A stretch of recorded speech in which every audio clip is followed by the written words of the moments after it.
자, 물렁조직. 물렁조직 그러면 구영어로 연부조직이라고 그래요. 연부조직. 그렇고 영어로는 소프트 티슈라고 합니다. 뭐 여러 가지 종류가 들어가겠지만 뭐 그 대표적으로 근육이라든가 혈관, 신경같이 비교적 말랑말랑한 조직을 물렁조직이라고 얘기를 하고, 운동 치료는 물렁조직의 특성을 바꾸기 위해서 시행하는 거다라고 볼 수 있습니다. 주로 우리가 운동 치료가 필요할 때는 치료이기 때문에 정상적인 상태에서도 필요할 수는 있겠지만, 궁극적으로 뭔가 문제가 있을 때, 손상이 있을 때 그 손상에 대한 정도를 회복하기 위해서 운동 치료를 하는데, 손상은 그냥 큰 손상과 작은 손상 이렇게 대략 구분할 수가 있고요. 손상 특성에 따라서 얼만큼 다쳤는지에 따라서 운동 치료를 어떻게 적용할지 방법이 약간은 다르게 될 수도 있습니다. 그래서 나중에 뼈대 근육에 대한 거를 좀 자세히 공부할 필요가 있겠는데요. 뼈대 근육의 특성을 주로 바꾸려고 하는 게 운동 치료이기 때문에 그렇습니다. 자, 근육은 주로 액틴과 마이오신, 이거는 근육 단백질로서 근육 수축을 이끌어내는 그 물질이 액틴과 마이오신이라고 하고, 근육의 기본적인 수축 단위는 근육원 섬유 마디를 통해서 이루어지는 겁니다. 세포막이라는 것도 있고, 티틴 이거는 결합 조직인데, 마이오신을 근육원 섬유 마디 그 양측 끄트머리에 붙들어 매주고 있는 하나의 단단한 결합 조직으로 볼 수 있습니다. 자, 근육 좌상이라고 하는 거는요, 좌상. 이거는 영어로 스트레인입니다. 스트레인이란 말은 관절, 인대에 쓰는 말은 아니고요. 근육이 뭔가 손상을 입은 상태를 스트레인이라고 하는데, 1단계부터 3단계 정도로 분간을 합니다. 1단계는 비교적 가벼운 단계, 2단계를 거쳐 3단계로 갈수록 점점 더 기능이 안 좋아지는 큰 손상을 얘기하는 겁니다. 다시 말해서 1단계는 그냥 근육이 약간 조금 파열된 거기 때문에 기능 장애가 거의 없는 거를 말을 하는 거고, 3단계는 모든 근섬유들이 파열이 아주 심각해서 기능 장애가 크게 초래된 상태를 얘기하는 겁니다.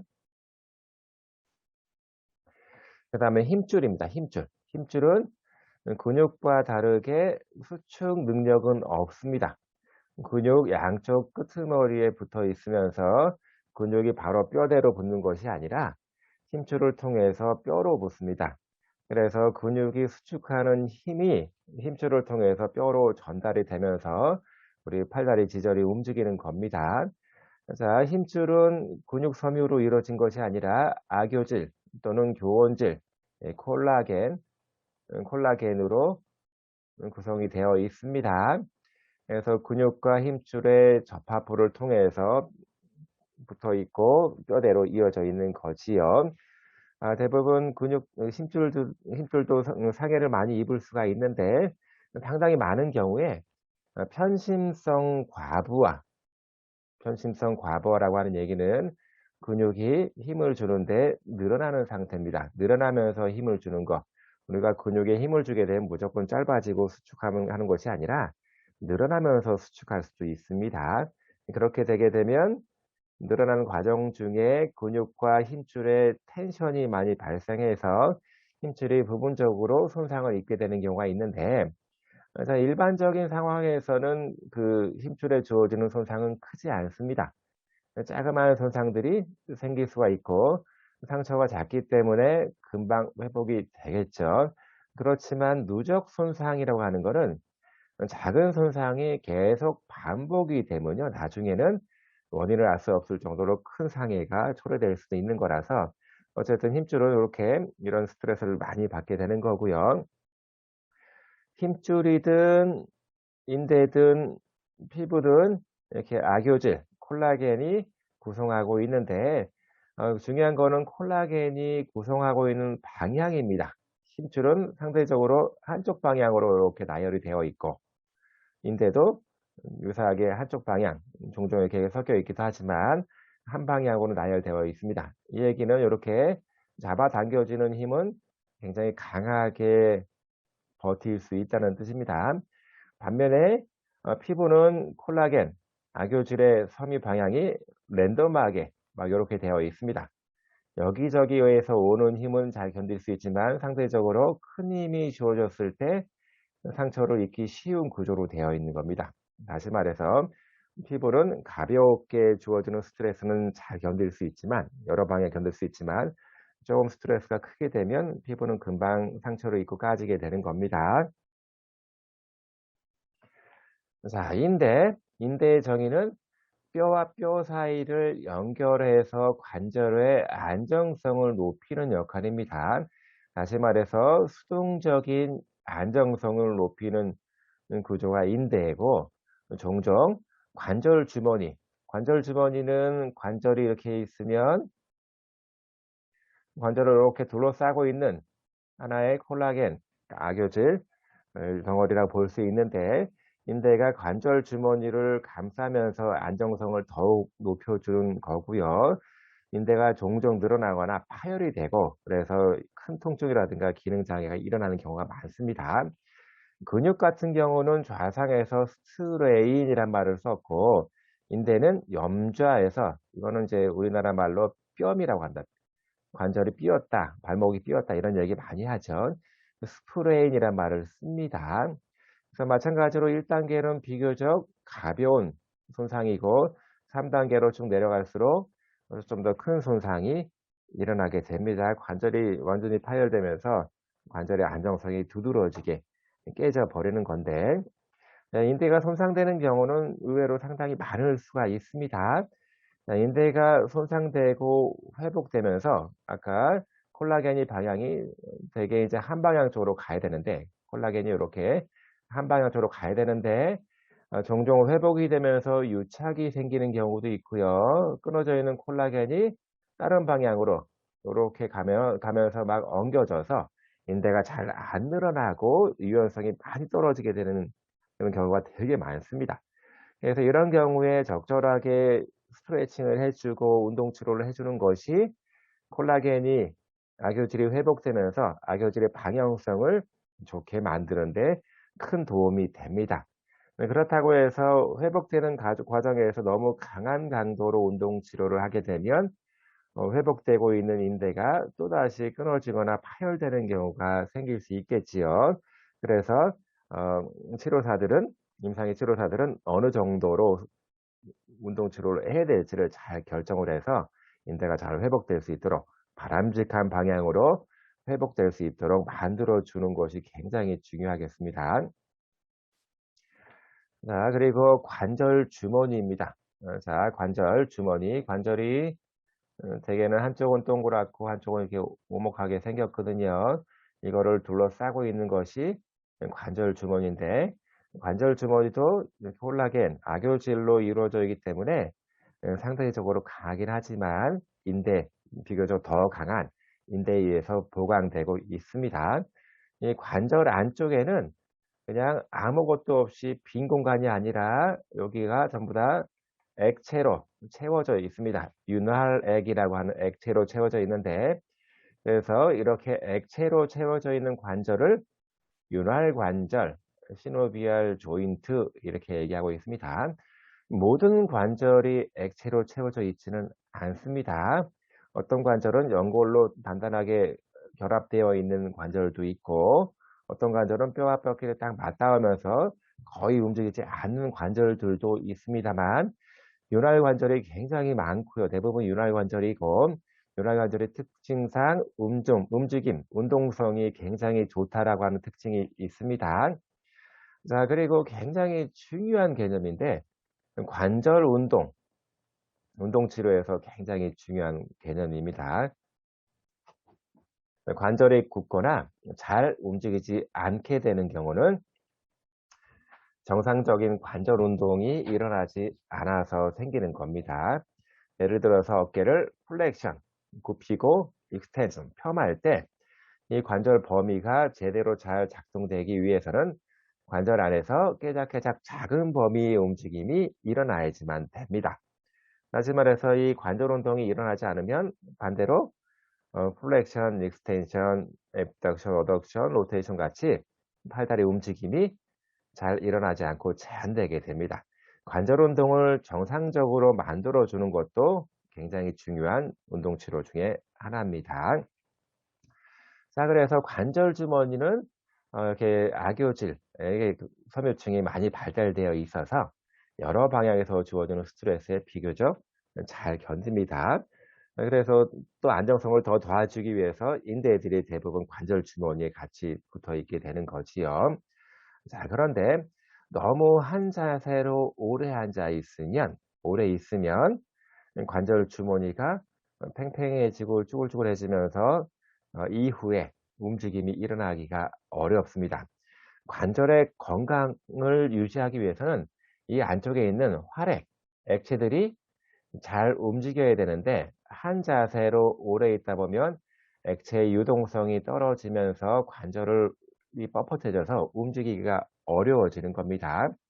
다시 말해서 이렇게 쭈그리고 오래 앉아 있으면 이쪽에 있는 관절 주머니는 늘어날 거고 이쪽에 있는 관절 주머니는 짧아져 있겠죠. 그러면서 이게 오랫동안 유지하게 되면 관절 주머니의 유연성에 문제가 생기면서 이렇게 뻣뻣해져서 일어나거나 관절 움직이기가 불편해지는 게 사실이고요. 이런 것들은 주로 나이를 많이 먹으신 어르신들한테 더 크게 나타나는 겁니다. 자, 그다음엔 연골입니다. 연골. 자, 관절이 요렇게 생겨 있는데 관절 두 면이 서로 이렇게 딱 맞닿고 있는 것이 아니라 요 안에 관절 액체로 채워져 있고 혹시 맞닿을지 몰라서 관절 표면을 요렇게 비교적 말랑말랑한 뼈, 물론 이제 딱딱하기도 합니다만 일반 뼈보다는 말랑말랑한 그런 부분이 있는 연골로 이루어져 있습니다. 카틸라지라고 하고. 자, 그런데 연골에는 혈관이나 신경이 분포하지 않고 있습니다. 그러면 연골도 뭔가 양분을 빨아먹고 살아야 되는데 영양분이라고 하는 거는 혈관을 통해서 공급이 되는 거잖아요. 그렇지만 연골에는 혈관이 없어서 이런 영양 공급이 되게 불충분할 수밖에 없습니다. 혈관을 통해서 받을 수가 없기 때문에 그렇죠. 그러면 연골도 먹고 살아야 되잖아요. 어떤 방식으로 양분을 공급받을까요? 자, 연골은 요 안쪽에 있는 여기 윤활액, 이거 활액, 시노비얼 플루이드라고 하는데 그 액체 속에 녹아 있는 영양분을 빨아먹고 삽니다. 그렇기 때문에 관절을 가만히 움직이지 않고 있으면 그 액체의 유동이 안 생기면서 연골이 영양분을 어 섭취하기가 좀 어려워집니다. 관절 건강을 위해서는 관절을 자꾸 움직여 줘야 됩니다. 자, 종종 병원에서 골절이 있으면 관절을 굳게 해서 캐스트 석고붕대를 하고 있잖아요. 그래서 일정 기간 동안 한 달 반 뭐 두 달 동안 캐스트를 하고 있는데 그 석고붕대를 깬 다음에 그다음에는 깨고 석고붕대를 하고 있는 동안에는 관절 유동이 절대 있을 수가 없지요. 그래서 연골 건강이 상당히 힘들어집니다.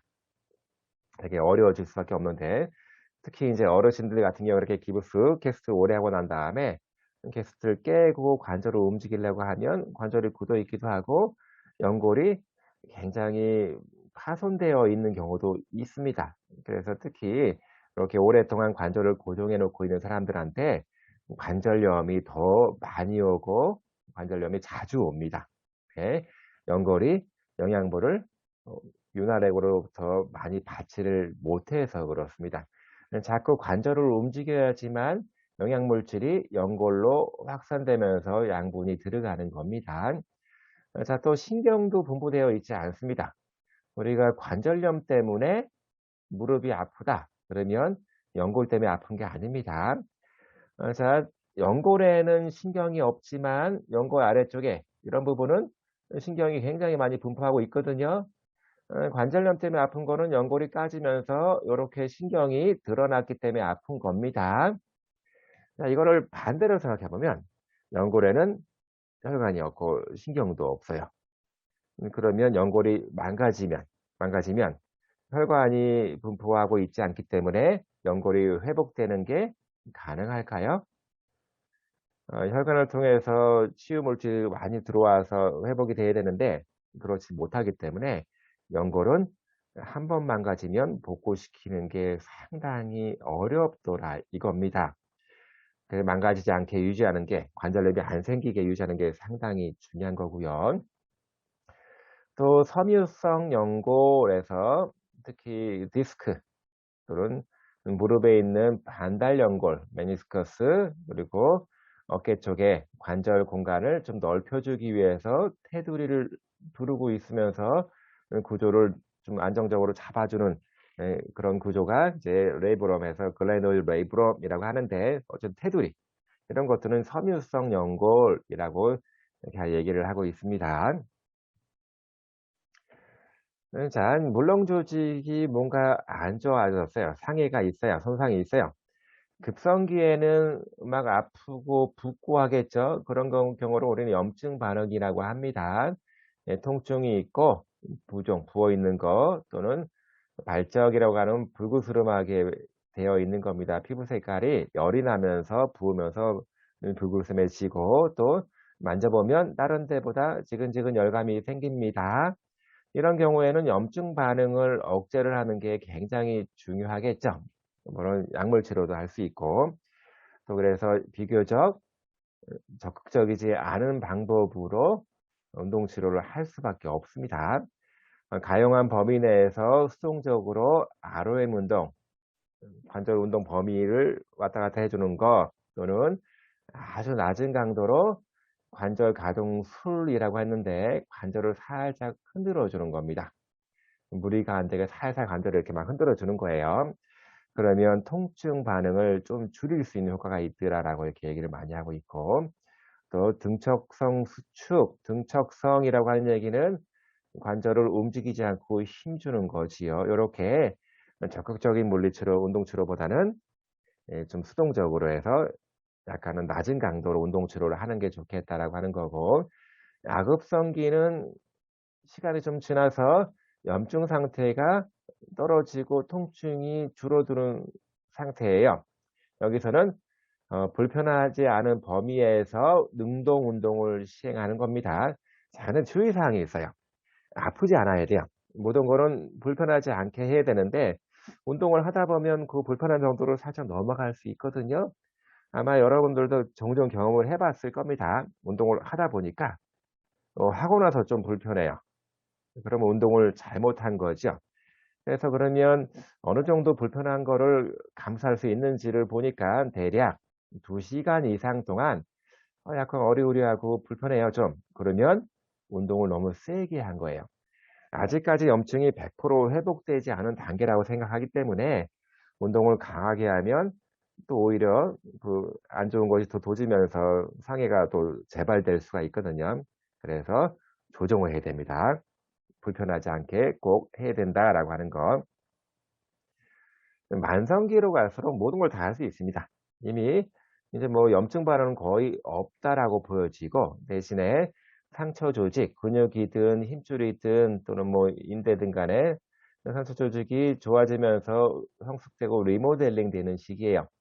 콜라겐이 요렇게 돼야 되는데 이게 막 섞이면서 유착 생기고 엉키게 되면 오히려 좀 바람직하지 않은 방법으로 회복이 되는 거거든요. 그래서 이런 엉키는 걸 끊기 위해서 자 요거 교차 섬유 마사지라고 합니다. 그래서 살짝 그 관절이 늘어나 있는 범위에서 이렇게 교차되어 있는 부분을 이렇게 해서 수평 방향으로 강한 힘을 주고 요 교차되어 있는 그 악교질 방향을 끊어 버리는 겁니다. 자 이건 굉장히 이제 좀 통증을 호소할 수도 있지만 회복에는 엄청나게 도움이 되는 걸로 얘기를 하고 있습니다. 또 근력이라든가 근지구력 한동안 움직이지 못했기 때문에 근력 근지구력은 당연히 떨어져 있을 거거든요. 근력 근지구력 그리고 심폐지구력 운동 굉장히 중요합니다. 필요하다라고 하면 보조기를 사용할 수 있죠.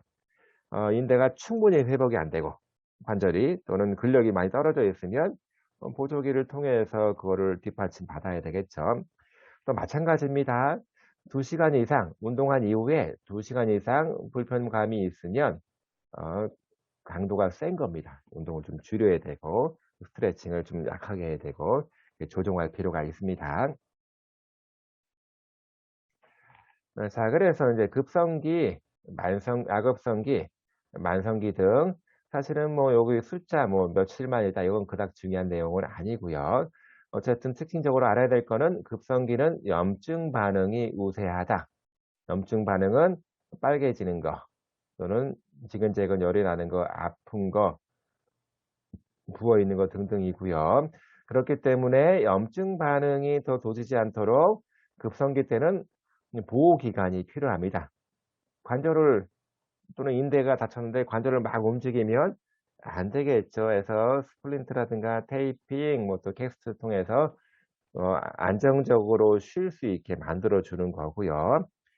또 염증 반응, 빨개지고 열감이 있고 부어 있는 거를 억제하기 위해서는 치료하기 위해서는 라이스 원칙에 대한 거를 좀 알 필요가 있습니다. 라이스는 레스트, 쉬는 거, 그리고 아이스, 차가운 치료하는 거, 그리고 컴프레션, 부어 있으니까 압박 스타킹이라든가 압박 붕대를 살짝 감아주는 거, 또는 얼레베이션 해갖고 부어 있는 다친 부위를 심장보다 살짝 높은 위치로 올려놓고 있으면 붓기가 좀 빨리 빠집니다. 단지 주의할 사항은 급성기 때 다치자마자 바로 우리나라 사람은 되게 아프면 열 치료를 많이 하거든요. 이제 급성기에는 절대 열 치료하면 안 됩니다. 부은 게 더 심하게 붓고 안 좋아져서 급성기는 냉치료, 차가운 치료를 하는 게 도움이 되겠다. 뭐 아이스 마사지라든가 아이스팩을 적용해야 되고요. 아급성기는 염증 반응에서 조금씩 탈피하는 거거든요.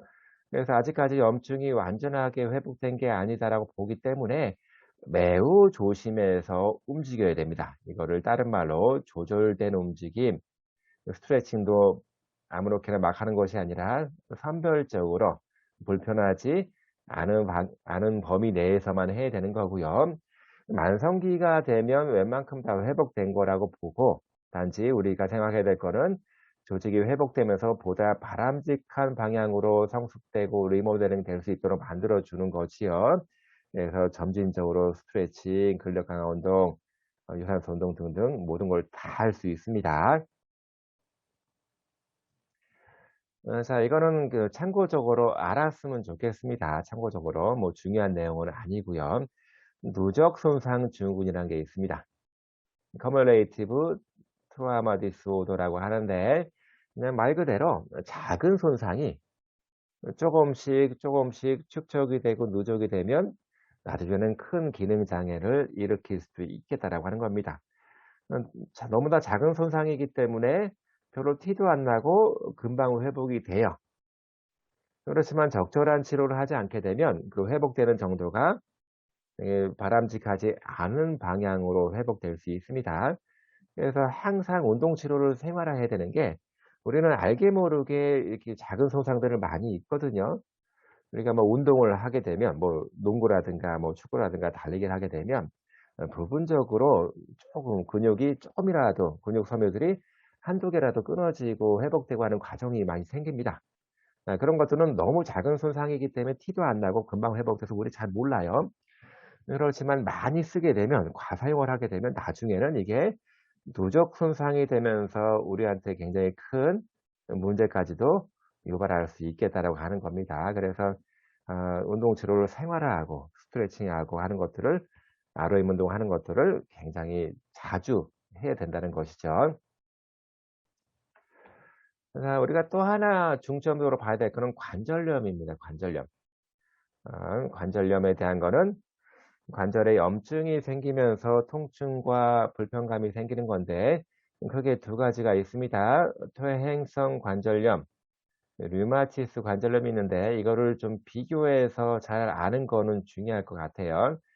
퇴행성 관절염, 이거는 고뼈 관절염에서 오스테오 아스라이티스에서 약자로 OA로 얘기를 많이 하고요. 루마티스 관절염은 RA로 얘기를 많이 하고 있습니다. 예, 퇴행성 관절염, 류마티스 관절염 비교해서 잘 볼 필요가 있습니다. 퇴행성 관절염은 말 그대로 관절이 퇴행되면서 생기는 거기 때문에 되게 관절을 많이 써서 생긴 문제다라고 생각하면 되겠습니다. 즉, 관절을 많이 쓰는 관절, 특히 체중을 지탱하는 관절에 많이 생기는 거고, 또는 나이가 많아서 생기는 문제겠죠. 나이가 많을수록 관절을 더 많이 썼을 거니까. 그래서 대개 40세 또는 45세 이후에 어르신들이 많더라라고 하는 거고, 반면에 류마티스 관절염은 나이 불문입니다. 갓난쟁이들도 생길 수 있고 어린애들도 생길 수 있어요. 이게 굉장히 큰 차이 중에 하나고, 주로 퇴행성 관절염은 많이 사용한 관절, 그리고 역학적인 스트레스가 만성적으로 오랫동안 주어지는 관절에서 생기는 겁니다. 예, 그리고 생기는 그 원인이 달라요. 주로 어 연골이 마모가 되는 겁니다. 카틸라지, 연골이 파괴가 되면서 생기는 거예요. 그렇지만 류마티스 관절염은 연골보다는 관절 주머니, 조인트 캡슐, 활액막에 염증이 생기면서 나중에는 연골까지 먹고 들어가는 거예요. 출발선이 다른 겁니다. 그리고 특징적인 차이 중에 하나가, 류마티스 관절염은 굉장히 많은 관절에 동시다발적으로 생기고 특징적으로 대칭적으로 오는 경우가 많아요. 그리고 갑자기 생깁니다. 이거는 갑자기 생겨요. 반면에 퇴행성 관절염은 많이 써서 생긴 문제라서 어르신들한테 되게 많다라고 하는 거. 주로 체중 지지 관절, 무릎, 모든 관절 다 생길 수 있지만 역학적인 스트레스가 많은 관절이 체중을 지탱하는 관절이겠죠. 류마티스 관절염은 아래에는 손쪽, 작은 관절, 물론 모든 관절이 다 생길 수 있습니다만 주로 손관절, 발관절, 발가락 관절, 이렇게 작은 관절에 많이 생기고요. 그리고 퇴행성 관절염은 아침에 뻣뻣한 증상이 있고 이것도 시간 지나면 금방 사라집니다. 그리고 많이 활동했던, 그리고 그 이후에 저녁 때쯤에 통증이 더 심해집니다. 그리고 류마티스 관절염은 이렇게 치료됐다가 갑자기 또 확 나빠졌다가 치료되다가 이렇게 계속 반복을 합니다. 아직까지 류마티스 관절염이 왜 생길까 그거를 잘 모르기 때문에, 정확히 파악을 못하고 있기 때문에 단순하게 자가 면역성 질환 정도로 치부하기 때문에 근본적인 치료책이 없어요. 원인을 모르기 때문에 치료책이 없습니다. 그래서 갑자기 불타오르듯이 확 나빠졌다가 잠잠해졌다가 확 나빠지고, 그러면서 관절이 굉장히 안 좋아지는 그 과정을 겪게 됩니다. 퇴행성 관절염 같은 경우는 관절 쪽의 문제 외에는 다른 문제는 없습니다만, RA 같은 경우는 전신적인 증상이 같이 동반이 됩니다. 그래서 피로감이 아주 극심해지기도 하고, 다른 조직에 눈, 호흡기계 등등 다른 조직에 동반되는 문제들이 많이 생길 수가 있기 때문에 굉장히 힘든 병이 됩니다. 자, 정상 관절은 이제 매끈한 관절 모양 가지고 있는데, 퇴행성 관절염, 뼈 관절염은 요렇게 연골이 마모가 되면서 서로 이렇게 그 관절 공간이 없어지고 활액의 양이 줄기도 하고 관절 공간이 없어지면서 뼈와 뼈끼리 닿으면서 그 노출된 신경들이 자극받아서 관절염이 있으면 무릎이 굉장히 아파지는 거고, 반면에 RA 같은 경우는 자, 여기 관절막 캡슐에서부터 염증이 생겨서 이게 이쪽으로 같이 먹고 들어오면서 심한 경우는 연골을 넘어서 뼈까지 침식되고 들어가는 경우도 굉장히 많습니다. 그러면서 관절 역학적인 힘 변화가 생겨서 관절 자체의 모양이 두드러지게 틀어지거나 관절 변형이 크게 생기기도 합니다. RA 같은 경우는 관절을 불문하고 다 생길 수 있습니다. 그래서 주로 이게 손 쪽의 문제를 우리가 많이 얘기하면서 손에 대한 얘기를 많이 하는데, 특히 OA는 척추라든가 힙 또는 니, 무릎처럼 이렇게 체중을 지탱하는 관절에 주로 많이 생기기도 하고, 이거랑 더불어서 앵킬로징 스폰딜라이티스, 강직 척추염이라는 게 있습니다. 강직 척추염. 이거는 주로 척추 관절, 시작은 SI 조인트, 여기서부터 시작해 갖고 전체적인 척추 관절, 그리고 큰 관절이 뻣뻣해져서 나중에는 뼈가 딱 눌러붙으면서 통뼈처럼 뼈 하나로 보여지는 거예요. 척추뼈 한 개 한 개 26개가 다 따로따로 이렇게 놀아야 되는데, 당직 척추염 환자분들은 요것들이 한 개로 눌러붙으면서 전체 척추가 하나의 뼈로 됩니다. 그래서 척추의 운동성이 심하게 떨어지는 것이요. 같이 동반해서 알 수 있으면 좋을 것 같아요. 자, 정상적인 관절의 엑스레이를 보면 이게 뭐 깔끔하게 서로 떨어져 있고 이게 이격이 좀 되어 있어야 되는데, 비정상적인 관절염이 있는, 퇴행성 관절염이 있는 엑스레이 보게 되면 엑스레이 사진이 보기에도 관절이 굉장히 안 좋아 보이죠.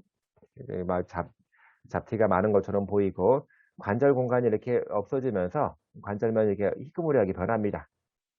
또 특히 여기도 이렇게 양쪽 관절이 전부 다 관절염이 있는 거네요. 이렇게 맞닿을 정도면 통증이 굉장히 심할 거예요. 반대로 얘기하면 관절을 살짝 벌려 놓으면 서로 맞닿아 있는 거를 이격시킬 수 있기 때문에 통증을 줄일 수가 있다는 뜻입니다. 그래서 관절염, 퇴행성 관절염이 심한 분들 운동 치료 중에 하나가 관절을 이렇게 벌려주는 그런 기법들을 쓰는 거예요. 자, 이거는 아래 환자분들 손가락 부분인데, 관절의 염증이 이렇게 희끄무리하게 심하게 있으면서 관절 자체가 뒤틀어졌죠. 그래서 아래 환자분들은 그 관절 조인트 캡슐 망가지기 시작하면서 관절이 이렇게 침식이 되기도 하고 관절에 역학적인 변화가 생기면서 손가락 모양이 어 그 변형이 심하게 초래되는 경우도 종종 있습니다. 굉장히 아주 드문 케이스는 아니고 일반적인 케이스예요. 자, 이거는 강직 척추염 환자분인데, 정상적인 척추는 사이사이에 다 공간이 있으면서 따로따로 이것들이 움직여지는데, 강직 척추염이 있는 사람들을 엑스레이를 허리 쪽을 찍어 보면 뼈 자체에 중간에 있는 그 관절이 없어지고 통뼈가 돼 버립니다. 그래서 허리를 돌릴 수도 없고 목을 돌릴 수도 없는 상황이 될 수도 있습니다. 마찬가지로 강직성 척추염, 강직 척추염, 이것도 원인을 잘 모르기 때문에 단지 유전력이 있는 것 정도로 알고 있기 때문에 근본적인 치료책이 없어요. 운동 치료의 목적은 이런 분들이 어쩔 수 없이 이렇게 뼈가 다 굳어버리게 되는 그런 단계로 갈 수밖에 없는데, 그런 가는 과정을 좀 지연시키고, 그래서 일상생활 활동을 잘할 수 있게 만들어 주는 게 운동 치료의 목표가 되겠습니다. 자, 그러면 자가 면역성 질환에서 조인트 캡슐 결합 조직이 파괴되고 해서 전신적으로 만성적인 염증성 질환이다, 이렇게 정의를 내리고 있고요. 관절이 심하게 마모가 될 때는 관절 자체에 삼출이라고 하는 거는 관절 공간, 특히 관절이 요렇게 있으면 관절 주머니가 요렇게 싸고 있고 요 안에 관절 공간에 액체가 채워져 있는데, 요 액체가 두드러지게 늘어나는 거, 쉽게 말하면 관절 안이 부은 거예요. 그러면 관절 주머니가 팽팽해지면서 움직임이 잘 안 일어납니다. 이런 경우 삼출이라고, effusion이라고 하는데, 이런 식의 증상이 있고, 급성기 때는 관절이 땡땡 붓고 염증이 심한 경우에는 굉장히 주의해야 됩니다. 운동 치료를 잘못하면 이렇게 팽팽해져서 부어 있는데 관절을 잘못 움직이면 관절 주머니가 찢어져요. 그러면서 관절 기능이 굉장히 안 좋아질 수 있습니다. 그래서 스트레칭은 절대 하면 안 됩니다. 이렇게 염증이 심한 상태에서는 단지 스플린트를 만들어서 관절이 스트레스를 덜 받을 수 있도록 만들어 줘야 돼요. 그래서 요게 급성기가 지나가야 됩니다. 만성기에는 전신적으로 이미 쇠약해져 있기 때문에 전신적인 운동에 대한 거를 반드시 해 줘야 되고요. 그리고 RA 환자분들은 약물 치료를 반드시 해야 됩니다. 언제 또다시 염증이 막 불타오르듯이 나갈 수가 있기 때문에 그거를 예방해 주기 위해서 항염제를 반드시 해 줘야 되고, 가능한 한 충격이 좀 적은 운동을 해 주는 게 좋겠습니다. RA를 진단하는 기준은 아직까지는 임상적인 방법으로 진단을 합니다. 그래서 1 번부터 7 번까지의 이렇게 7개 정도의 항목이 있고 1 번부터 7번 첫 번째는 관절 주변에 최소 아침에 일어났을 때 1 시간 이상 뻣뻣해요. 뻣뻣하고 그리고 세개 관절에서 이제 부종 부어 있고 특히 손가락에 부종이 있고 양쪽 대칭적으로 염증이 있는지 뭐 등등이 있고 이렇게 7 가지 중에서 1 번부터 4 번까지는 어 적어도 6주 이상 지속이 되는 거 그래서 7 번까지 했을 때 4개 정도 이상이 포함될 때 RA라고 진단을 내립니다. 또 혈액 검사에서 RA 요소가 발견된다고 해서 무조건 다 RA는 아니고 이렇게 여러 가지 증상들을 같이 포함해서 진단을 내리고 있습니다. 또 RA 환자분들이 워낙 피로감을 크게 호소하고 있기 때문에 피곤하지 않게 잘 유지할 필요가 있는데 그래서 에너지 보호 또는 관절 보호법에 대한 거를 교육시킬 필요가 있습니다. 적어도 큰 관절을 작은 관절보다는 큰 관절을 이용할 수 있도록 해 줘야 됩니다. 손가락과 같이 작은 관절을 많이 쓰게 되면 작은 관절들은 스트레스를 잘 해소를 잘 못하거든요. 스트레스 흡수를 잘할 수 있는 큰 관절을 주로 많이 쓸 수 있도록 만들어 주는 거 또는 에너지를 보존하기 위해서 어 피로감이 나타나면 활동을 멈추고 좀 쉬어야 됩니다. 움직임을 최소화시키고 또 적절하게 ROM 운동, 관절이 굳지 않게 또는 뭐 근력을 잘 유지할 수 있게 ROM 운동을 해 주는 것도 중요하겠습니다. 자 특히 이제 먹기 또 치장하기, 씻기, 옷 입기 이거는 일반적인 기본적인 자가 활동 또는 일상생활 활동인데 RA 환자분들이 불편 이런 활동들을 할 때 피로감을 호소할 수도 있고 불편감을 호소할 수도 있습니다. 그래서 이제 음식물 자체를 씹기를 좀 잘할 수 있게 하기 위해서 비교적 잘게 부숴서 잘 씹을 수 있도록 옆으로 안 씹고 넘길 수 있도록 만들어 주는 것도 괜찮고 또는 전동 칫솔이라든가 전기 면도기를 사용하게 되면 이런 동작들을 손 동작들을 많이 안 할 수가 있잖아요. 그래서 고렇게 필요하면 요런 장구들을 사용하면 좋을 것 같고요.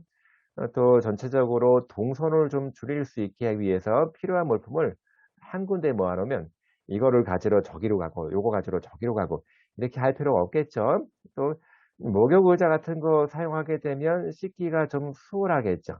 서서 에너지를 많이 쓰는 것이 아니라. 또 옷 입기도 마찬가지입니다. 계절에 맞는 옷을 미리 준비해서 한 군데다 모아 놓고 있으면 동선을 많이 줄일 수가 있을 거예요. 퇴행성 관절염은 대개 체중을 지탱하는 관절에서 많이 생깁니다. 주로 많이 써서 또 여러 스트레스를 오랫동안 받아서 기계적인 상해가 발생하는 겁니다. 가급적이면 관절을 보호할 수 있는 전략을 알려줘야 되고요. 또 운동 치료에서 신경 써야 될 것 중에 하나가 각 관절마다 관절에 안정적으로 관절을 지탱할 수 있게 만들어 주는 근육들이 있는데 상당히 그런 근육들은 약해지기가 쉽거든요. 그래서 그런 근육들을 잘 보호할 수 있게끔 만들어 주는 집에서 할 수 있게끔 만들어 주는 그래서 교육을 많이 시켜야 됩니다. 특히 신장 운동이라든가 저항 운동에 대한 거 많이 할 수도 있고 관절 공간이 좀 떨어지게 되면 관절 공간을 좀 더 많이 확보할 수 있도록 관절 가동 수를 어 연습을 시킬 수가 있겠습니다.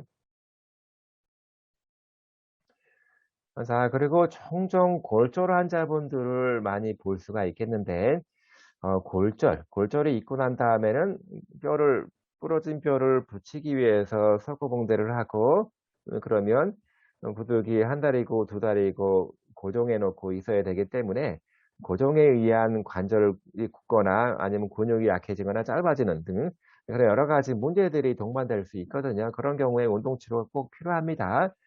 골절의 정의는요.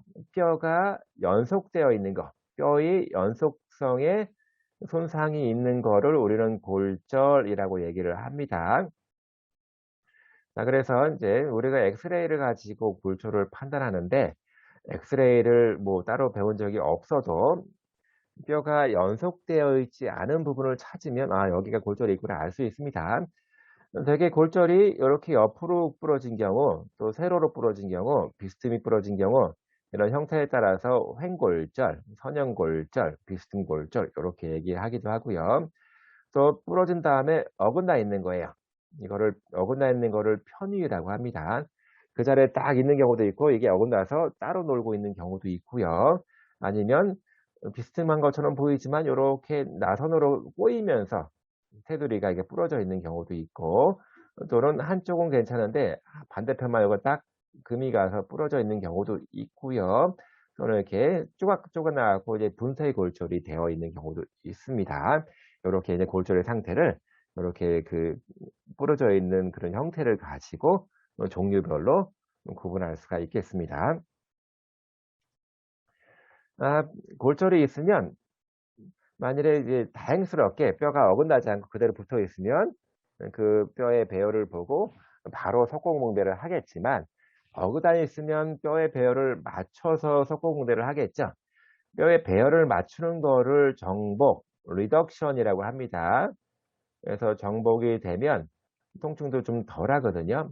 대부분 뼈가 부러지게 되면 이렇게 댕강 부러진 다음에 매끈하게 부러지는 것이 아니라 뼈의 끄트머리가 이렇게 막 뾰족뾰족하게 부러지겠죠. 이게 그 뼈의 배열이 그대로 유지가 되면 비교적 주변이 다칠 염려는 없는데 이게 막 옆으로 배열이 어긋나 있으면 이 뾰족한 부분이 주변 근육을 긁을 수도 있고 다른 조직을 긁으면서 2차적인 상해를 또 초래할 수가 있거든요. 그래서 빨리 정복을 시켜서 배열을 맞추는 게 굉장히 중요합니다. 그래서 배열을 맞춘 다음에는 환부를 고정시켜서 이렇게 오랫동안 고정시킬 수밖에 없죠. 뼈가 이렇게 붙게끔 기다리는 수밖에 없는데 그래서 고정시킨 다음에 뼈가 다 붙은 걸 확인한 다음에 석고무대를 깨겠죠. 그러면 오랫동안 고정한 것 때문에 구축이 생겨요. 관절이 굳어버립니다. 관절이 안 움직여요. ROM이 안 돼요. 또 근육은 말랑말랑해지고 근육살도 빠지고 근력도 떨어지는 거지요. 그러면 정상적인 ROM 범위를 회복하고 확보하기 위해서 석고봉대를 제거한 다음에는 ROM 운동, 스트레칭 등등 굉장히 많은 운동 치료를 해 줘야지만 됩니다. 자 이렇게 이제 엑스레이 상에서 뼈가 딱 부러지고 있으면 부러져서 배열이 이렇게 어긋났으면 '이거는 이제 부러졌네.'라고 금방 알 수가 있는데 이게 배열이 어긋나지 않고 이렇게 금만 가 있는 경우는 해상도가 높은 엑스레이를 보면 잘 알 수 있는데 종종 해상도가 좀 낮은 것들을 보게 되면 이거를 잘 판단하기 어려운 경우도 있습니다. 이 그림에서 보는 골절은 나선형 골절이에요. 이렇게 댕강 끊어진 게 아니라 이렇게 꼬이면서 끊어진 겁니다. 자 손가락 골절을 보게 되면 요 손가락이 약한 배열이 어긋나 있지요. 이렇게 뼈가 연속되어 있는지 아닌지를 보고 판단하면 되는 거고요. 자 여기도 마찬가지로 여기 요 부분에서 어긋난 게 이렇게 약간 틀어져 있는 게 보입니다. 얘는 지금 요렇게 라디우스 가 골절이 된 거예요. 자 갈비뼈 골절은 참 찾기가 어렵습니다. 내부 장기들이 있고 방사선 사진에서는 서로 장기들이 겹쳐 보이기 때문에 해상도가 높지 않으면 참 헷갈리는 경우가 있는데 마찬가지로 뼈가 연속되지 않은 부분을 보면 됩니다. 여기서 보게 되면 요 뼈 갈비뼈 요 3 개가 이 부분에서 연속성이 떨어져 있지요. 이렇게 부러져 있는데 다른 뼈들에 비해서 갈비뼈는 상당히 빨리 붙습니다. 그리고 다른 뼈, 팔다리 뼈가 부러지게 되면 석고 모델을 하면 되는데 갈비뼈는 참 이게 쉽지가 않아요. 숨쉴 때마다 계속 움직여야 되기 때문에 갈비뼈는 석고봉대를 할 수가 없겠죠. 그래서 반드시 그런 건 아니겠지만 대개는 이제 그 3개 이상 부러지거나 아니면 갈비뼈 골절 때문에 내부 장기, 폐라든가 심장 기능에 심각한 오류가 생기겠다 싶으면 그렇지 않고는 수술을 하지 않는 것이 원칙인 것 같습니다. 굉장히 아프겠죠. 부러진 상태로 숨을 쉬어야 되기 때문에 이게 움직일 때마다 굉장히 아플 거예요. 자 골절과 관계된 그 운동 치료를 보면 석고붕대를 고정하고 있는 그런 기간에는 관절이 고정되어져 있기 때문에 뭐 특별한 운동 치료를 할 수 있는 게 사실은 많지 않습니다. 그래서 적절하게 다른 기능들을 살려서 일상생활 활동을 잘할 수 있게 만들어 주는 거 상당히 중요하고요. 급성기 동안에 또 붓기를 빨리 빼기 위해서는 뭐 냉치료, 그리고 환부를 좀 올려 놓고 있으면 좋겠고요. 관절이 움직이지 않고 힘주는 연습을 할 필요가 있습니다. 왜냐하면 관절 뼈가 부러진 것이 근육이 잘못된 것이 아닌데, 관절을 오랫동안 고정하는 것 때문에 근육도 힘을 줄 기회가 없어요. 그래서 근육도 약해지는 경우가 굉장히 많이 생깁니다. 그래서 근육 수축에 대한 거를 등척성으로 관절 움직이지 않고 힘주는 걸 해야 되고, 환부 환축 외에 다른 쪽 부분에 대한 운동을 통해서 근력을 유지할 필요가 있고, 석고붕대를 제거했다라고 하는 얘기는 뼈가 붙었다라고 하는 뜻입니다. 그러면 적극적으로 관절이 굳어 있는 거 빨리 해결해야 되고, 근력이 떨어져 있는 거, 심폐기능 떨어지는 거 빨리 해결해야 됩니다. 그래서 관절 가동술과 스트레칭 운동을 적극적으로 시행할 필요 있고, 또 환측의 환부의 근력 운동에 대한 것도 많이 시행을 해 줘야 됩니다. 또 수술, 뭐 어떤 수술인지 모르겠지만 여러 가지 종류가 있겠죠. 수술은 뭔가 문제가 있을 때 하는 거지요. 특히 관절이라든가 그런 쪽 수술을 한 다음에 운동 치료는 굉장히 중요합니다. 수술의 적응증은 관절이 너무 심해요. 통증이 심해요. 그리고 심각하게 관절에 문제가 있으면서 수동 운동이 잘 안 돼요. 관절이 덜렁덜렁거려요. 관절의 안정성이 저해가 되면 운동성이 같이 떨어질 수밖에 없습니다. 그리고 관절 변형이 굉장히 심합니다. 이런 경우에 또 이전에 다른 치료를 열심히 했는데도 불구하고 그닥 좋아지지 않았어요. 이런 경우에는 수술적인 방법으로 치료를 해서 더 나은 치료 효과를 보기 위해서 할 수도 있습니다. 예, 모든 수술은 잠재적인 합병증이 있죠. 가장 큰 합병증이 심폐기능, 폐기능 합병증이 많이 생길 수가 있고요. 또 이제 폐렴 같은 게 많이 생겨서, 왜 어떤 수술 같은 경우는 오랫동안 뭐 전신 마취를 할 수 있고, 또는 부분 마취를 통해서 수술이 끝날 때까지 유지를 해야 되는 거잖아요. 그러면 가래가 많이 쌓이면서 이제 폐렴으로 발전되는 경우도 있고, 또는 혈전증이 생기는 경우도 있습니다. 이런 게 합병증 중에 하나고, 또 뭐 근육의 기능이 떨어지기도 하고 관절이 빠지는 경우도 있고, 뭐 예를 들어서 어떤 수술은 관절 수술하기 위해서 인대를 막 절제하고 하는 수술도 있습니다. 그러고 나서 인대를 복원 안 시키는 경우도 있거든요. 뭐 그 수술의 목적상. 그런 경우는 관절의 안정성이 심하게 훼손되는 거지요. 또는 이제 조직이 회복되는 과정에서 유착이 되고 콘트랙처, 관절 구축이 많이 생길 수도 있습니다. 또 종종 정형외과 수술할 때 관절 보형물을 뭐 "철심 박았다." 이런 얘기 많이 하잖아요. 박아 놓은 철심이 헐렁해지고 빠지는 경우도 있습니다. 뭐 또 감염이 생기는 경우도 있을 수 있고요. 네, 그런 합병증 등이 올 수 있더라라고요. 그래서 수술 초기에는 최대 보호를 해야 됩니다.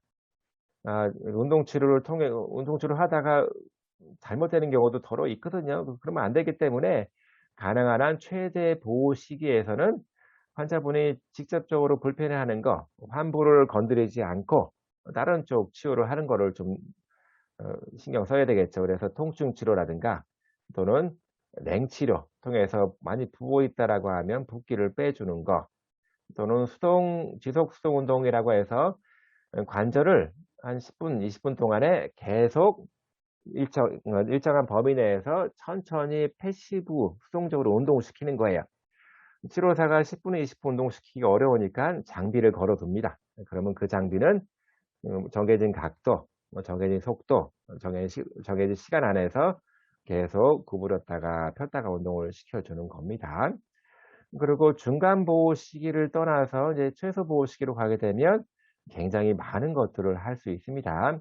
또 수술 때문에 움직이지 못했었기 때문에 뭐 관절이 굳어 있을 수도 있고, 또 근력은 반드시 떨어져 있을 것 같아요. 또 기능도 잘 안 됐을 것 같으니까 그런 것들을 적극적으로 할 수가 있는 거지요.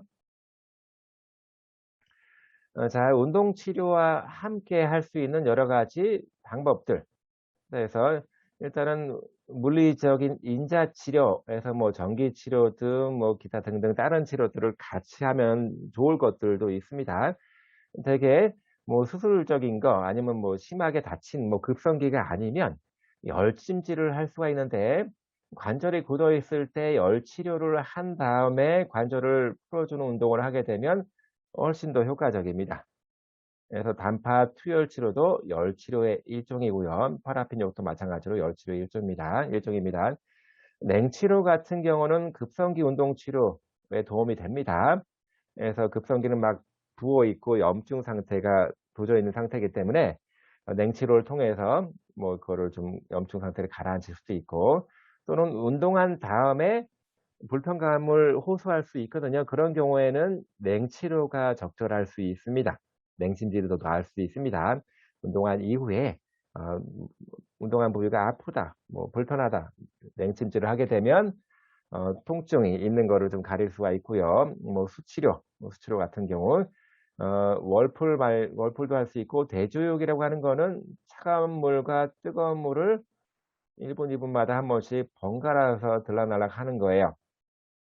그러면 차가운 물에 들어갈 때는 혈관이 수축할 거고, 뜨거운 물에 들어갈 때는 혈관이 이완되겠죠. 해서 혈관 운동을 더 극대화시킬 수 있는 거고, 초음파 치료법이라고 하는 거는 열 치료입니다. 열 치료. 초음파의 특성을 이용해서 근육까지 열을 침투시킬 수 있는 거고, 초음파 영동법이라고 하는 거는 초음파를 사용해서 우리가 그 진통제, 예를 들어 진통제를 환부 안으로 직접 집어넣을 수 있습니다. 먹는 것이 아니라 약을 발라 놓고 초음파를 쏘이게 되면 그 발라진 약이 안으로 들어가는 거예요. 환부 안으로 들어가는 겁니다. 또 역학적 치료라고 하는 거는 견인 치료해서 척추 사이 관절의 그 공간을 넓혀주는 치료가 있고, 또 전기 치료, 우리가 많이 사용하는 전기 치료는 주파수 범위라든가 그 목적에 따라서 근육을 자극할지, 근육을 자극해 주면 근육 수축을 계속 유지해 주는 거, 또는 통증을 억제시키는 쪽으로도 할 수 있는 거지요. 또 그 치료 목적에 따라서 보조기 같은 경우를 사용해서 관절을 보완시킬 수도 있습니다.